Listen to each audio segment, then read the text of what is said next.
What's up, everybody? John Eric Polai here with My MMA News, and today's guest is coming off his first career UFC victory at UFC Singapore, joined today by Garrett Armfield. Garrett, nice to see you, man, and congratulations, first win. I know we spoke to you before your last fight. You're very confident that one. Obviously, we'll get into those circumstances and whatnot, but it's nice to see you be able to get a fight in the weight class and get the first win here. Yeah, man, it feels good. Like I said before, like I'm on cloud nine right now. Everything went probably better than I could have ever imagined, and I was so happy with the entire experience of being in Singapore and going out there and be able to get the first round knockout, and just everything, went according to planned or even better. So I'm very happy with everything. And I know you mentioned about being on cloud nine. I mean, just what are those emotions like for you? Just a lot of obviously happiness, but obviously, how's that? The Yeah. adrenaline still kicking, that's for sure, it sounds like. Yeah, it definitely is still kicking. I haven't really slept much because of the time difference, so um, it's still weird to adjust into it, but it just doesn't feel real yet. Because like for me, like I did you get a chance to watch the fight? I did. Yeah, so I believe that I like performed very well. I didn't really get hit much, and like I my boxing looked very smooth in the fight, and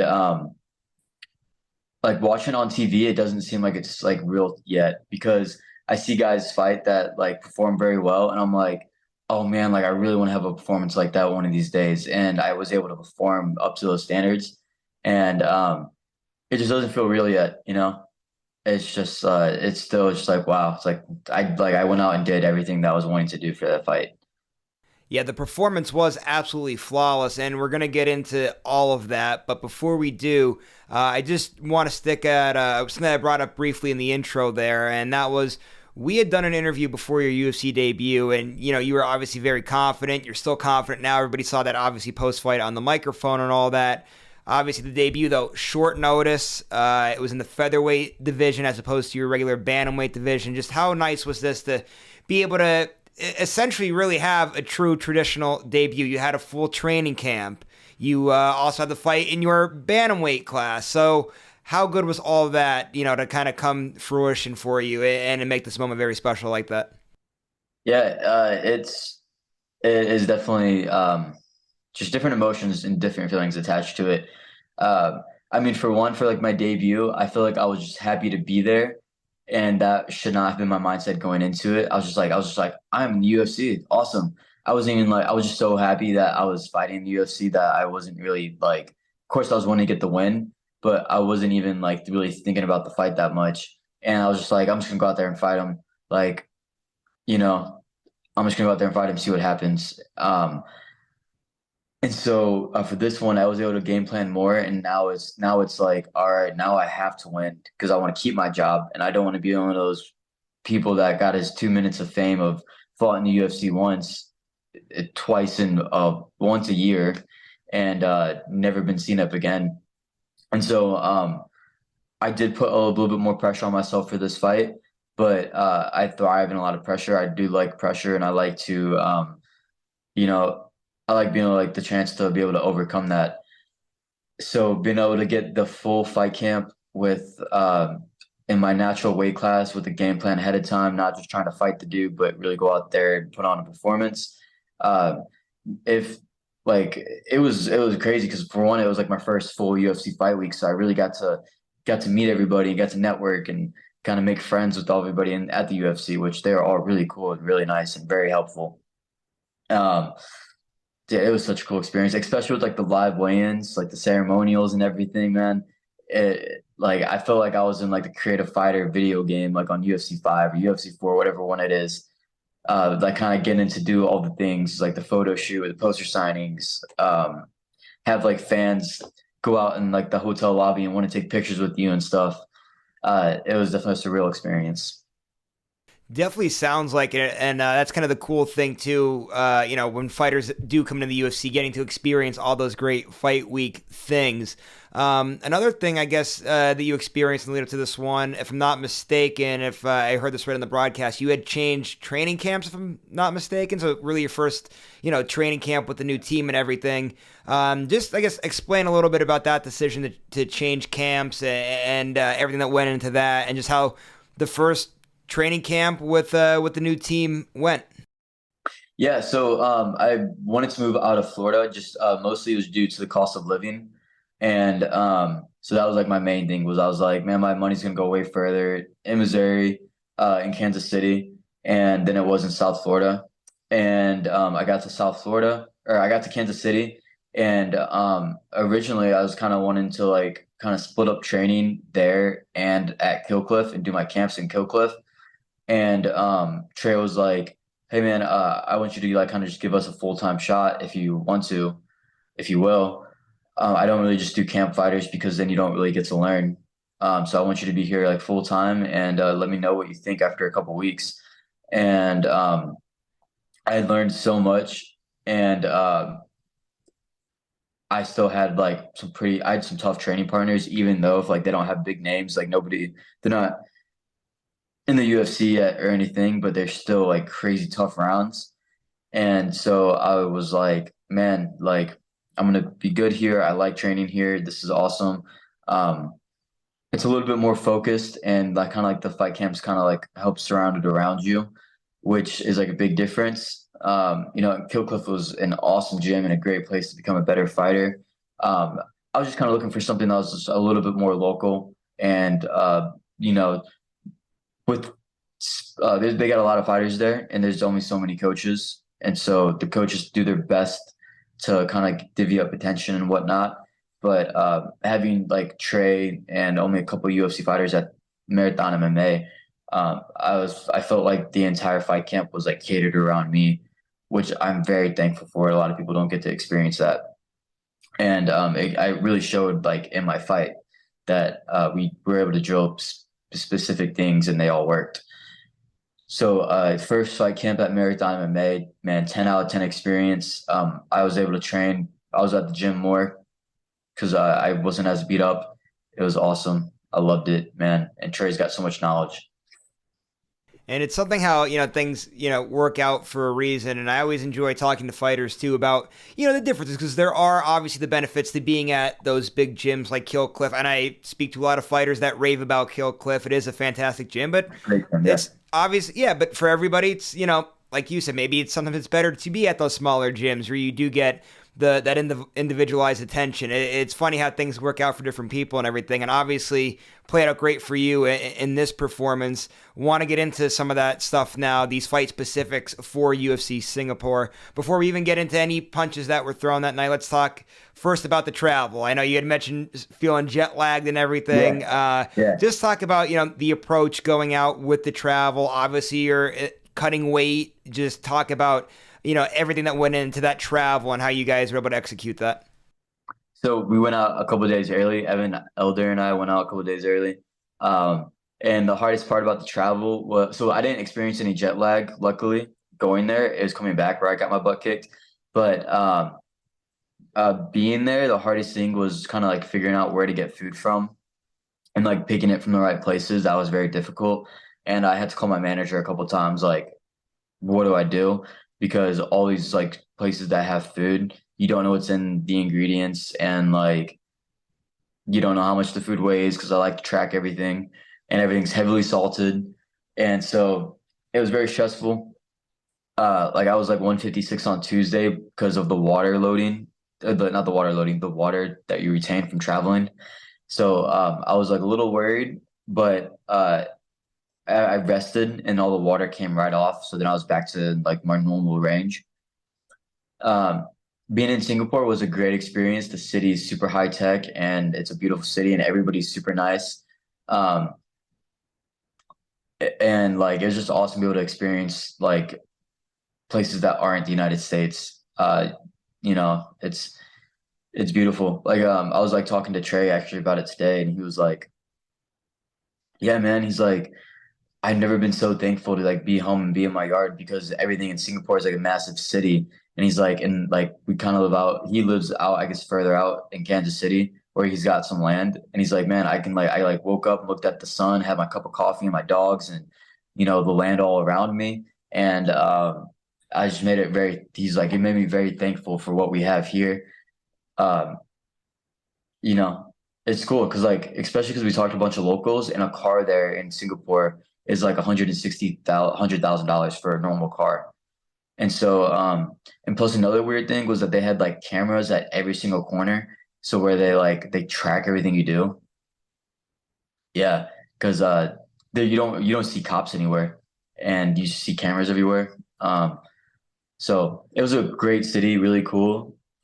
Really glad to be back home in the United States. That's crazy to think, like, just obviously same planet, just take a couple hour flight somewhere and things could be that completely different than they are here. Wild to think about, but it's cool that you had that good experience there, taking in Singapore and all that it had to offer. Another thing you got to take in, you had mentioned a little bit about this before, is that first UFC fight week. Obviously, you didn't get it really the full time around. Just wanted to, touch on that a little bit more. What was some of the cool things that you really enjoyed about the first fight week? I know you mentioned the ceremonial weigh-ins, previously, but anything else about the fight week that maybe stood out to you that's pretty cool? Just from like, it's really awesome how much the UFC staff cares. They really care. They take it like personally and emotionally. Just working with the fighters, and so I just like really wanted to talk to everybody there and kind of like just like get to know everybody. And like just people were so nice and talk to, and I like again I just got to the UFC and a couple guys like remembered who I was and like remember my last name, and it makes you like like, oh man, you remembered my name. Like that's so cool. Um, and like they meet so many people and so many fighters. The fact that they're able to do that, it's just like mind blowing. But like just getting to know everybody and how well they help with the weight cuts and they really truly care about you. Like you're not just there to like, oh, yep, all right, yep, come on, get yourself, go fight, whatever. Like they really like take time to like personalize it for every single person to make sure that you are like 100% ready. All right, let's get into the actual fight now itself here. I know obviously we've been talking a lot about everything but the actual X's and O's of this fight. Pretty obvious that it was clear you were so, at least it looked anyway, that you were so like cool, calm, collected inside there. Did you feel that way? Because you just made it look so effortless and that you were just, very in control of that moment in time. Did you feel that way inside of the octagon? Yeah, I did. I felt like usually before like I have a fight, I gotta get up and I gotta go pee like 30 times and I yawn because like I'm nervous and like I'll kind of shake. But this time like I was just felt so like at peace and so ready just to go to war that like I was like sitting there just chilling, like didn't have any of the symptoms of nervousness. And I got in the cage and like what I did at the ceremonials was I walked up to the cage and like I study every single logo. Um, this is like a good tip to any fighters. Go out and study the logos, and it helps you with your visualization. So like you pretty much you've been there before, and so whenever I got into the cage, I felt like I was like, okay, yep, I've seen this all before.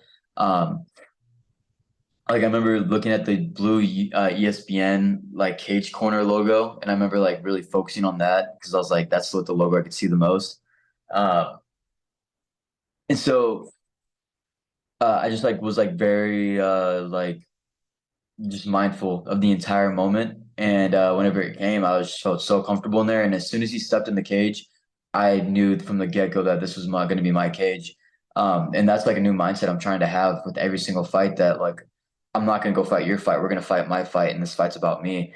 And I'm going to come out and I'm going to get the win because this is my dream versus your dream. And of course, obviously, then as the fight plays itself out, you had mentioned about how comfortable you felt inside there, and it obviously showed on the broadcast as well. But when you're inside there, too, your whatever shot you wanted to land, you did it. You completely had your way with them. Flawless performance. Thank Just you. talk about that and what that was like to be able to go in there, not take any punishment, and just completely control the fight from the time the referee said go until he finally stopped it. Yeah, I don't have like really feeling out process. If you like watch like any of my fights, I usually just go right there and like throw the first punch. kind of like establish like, oh, like again, this is my fight. From the first jab, and I knew like as it landed clean, I knew this guy was did not have the same striking capabilities that I had. That I just had to remain calm and let it come to me, and don't overextend myself and chase after it and end up on my butt. And you know, I was just like a big thing that I went over with Trey was just like staying disciplined. And so like from the first punch through, boom, like don't try to go wild and just keep my elbows tight and just like everything down the pipe simple and controlled. And I just dude, man, I just couldn't miss. I just like every punch landed and everything like landed smooth. And he took more punishment than I thought he was going to. I really thought after like a couple, if I was gonna land a couple clean hooks, that he was gonna go down quick. And I landed like you said, like I didn't really miss too much. And it seemed like every punch that landed good. And he didn't show it until I hit him with the jab and dropped him, and then he like didn't want to get back up. That's when I knew I was like, all right, yep, this is gonna be mine, 100%. Like he's got nothing for me at this point. So obviously emotions very high afterwards, getting that first win. They're still high now. The adrenaline is what's keeping you up from the jet lag there. But what is next for you now? Obviously, that's a great eye-opening performance. You had mentioned afterwards too, when you're on your game, you believe you can compete with anybody. What I guess is that game plan going forward now? Do you want to get in by the end of the year? Do you want to remain active here? Do you think you maybe you'll take a few months off? No, I was just off for a year, man. I'm ready to get right back to it. I'm ready to fight anybody and everybody. You know, I want to get back in before the end of the year. We're hopefully end of November, December. I saw that McGregor Chandler card. If I get an opportunity to be on that, I'm jumping on at 100%. That would be such a golden opportunity. You know, but that's like we'll see about. I don't know. That's definitely nothing like set in stone whatsoever. If it's probably most likely to be an Apex card, which I'm completely cool with, and let's go ahead and do that. You know, I want to stay active, and I want to just keep riding this momentum. I feel like I really earned a lot of people's respect in the division, and I definitely feel like I'm one to watch out for now going forward. Um, it's really cool because before it was kind of like, man, like, oh, Garrett Armfield hadn't fought in a year, and he lost his last fight, and you're only good as your last fight. And man, just with one fight, I feel like not that I feel like my career was going down whatsoever, but I just feel like I was just like in this like in between no man's land of like nothing's really moving forward. I'm just like kind of training, just living.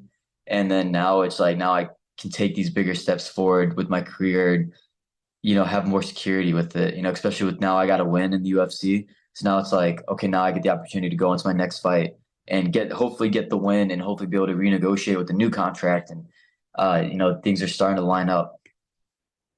Absolutely, man, and it was a fantastic performance, a flawless one, definitely an eye-opener one for the rest of the bantamweight division.